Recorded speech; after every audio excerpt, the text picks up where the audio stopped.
In your opinion, why do you think it's so difficult for, particularly in our Asian community, to accept that mental health exists? Is it because that, I mean, you're right, using that example, is that when you're young, you see if somebody's hurt themselves, you can see it. I understand that. Yeah. But what if it changed where when we were younger, that these engagements about emotions and mental health were more prominent and more prominent, that we'd have probably a different outlook on if someone says to you, I'm depressed, and someone today may look and go, okay, so we'll sit down, what's wrong? Yeah. So do you think that the lack of exposure and engagement of mental health when we're younger contributes to, even today, that why mental health is still a taboo in our culture? Yeah, no, definitely. And I think, like you said, because it wasn't very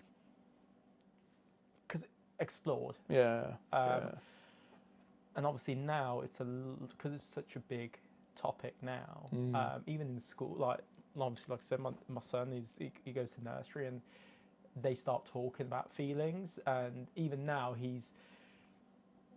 we've got this feelings chart, and he says, it's on there, he goes, this is what angry, it's just a little face, and it says angry, and there's a person with an angry face, upset, there's sad, there's sick, and all that.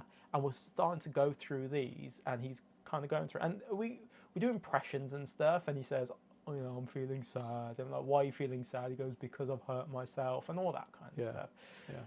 And that's from an early age, and I think it's amazing because he can then, if he's going through some sort of hardship at nursery or school, and I'm not there to see it, then he can at least come back home to explain to me. And also, he can also know that, it is a safe zone at home. Like, no matter how busy I am, if he, if something comes up and he's sad or he's hurt himself or he cried or whatever, then he knows it's just me and him there, or it's us three, like my wife, him, and me, and we can just, okay, why are you sad? What's happened?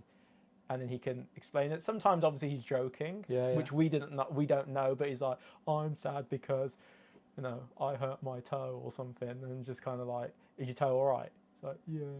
But the thing is, like, we see that, he's fine, he's running around and stuff like that. But sometimes, I guess it's just him getting used to what the different emotions are, different feelings are, and stuff like that. And I think the more we embrace that with him, the better it will be in the long run. And obviously, we didn't have that growing up because our parents just got on with stuff. And again, it could be, again, going back to whether it's a stigma. It's, I mean, I think this, it might be two things. I think, obviously, could be loads more, but I think there's pride and the fear of being gossiped about. There's a lot of gossip in the Asian community, I feel, and it's just kind of like, oh, did you hear about so and so?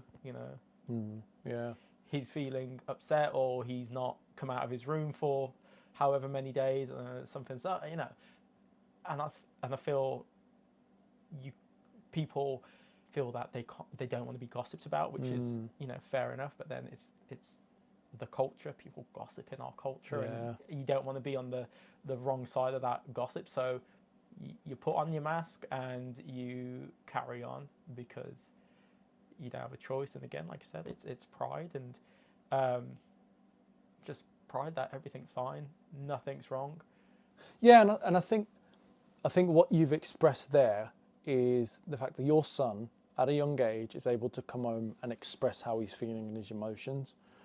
And I feel like, in my opinion, men, particularly our age, have still struggled to express their emotions and their mental health because they weren't taught to do that at a young age, or they tried to, maybe they were crying, or they were saying, I'm unwell, or I'm angry and frustrated, but they were just shunned, just ignored.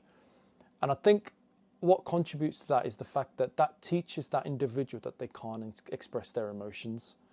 And you bring that up, and your upbringing through in adulthood, you have no idea about the concept of mental health, no idea about the concept of expressing your emotions. So naturally, you're going to bat those questions about, are you okay? Are you okay? Or you're just going to say, I'm fine, because that's how you were taught in younger age to, if you're feeling low, you were just taught to say, I'm fine, everything's all right, there's no problem. You may feel a certain way, but then you just ignore it to think, I'll be fine the next day. And that's not, it's funny enough, I don't think it's our fault, it's not your fault, it's nobody else's fault. Like in terms of the men probably watching this now, it's not your fault either, where you're unable to express your emotions because you weren't taught. It's like teaching maths. Yeah. Like, you may be a proficient. My brother's he's a boffin at maths, right? Because he was very good at it and he got taught it really well when he was younger. Plus, it's one of his favourite subjects. But it's the same thing. It's like if mental health's not taught in schools and whatnot, or you're not teaching your children or your children to be able to express their emotions, you're not gonna know how to do it as an adult. And I feel like that's one of the contributing factors. And I think the exposure to mental health today, and the resources, and the recognition that feelings and emotions matter and you're able to express, is why a lot of men are more coming out to be able to express. Or they see an opportunity to be able to express, but I still think they don't know how to.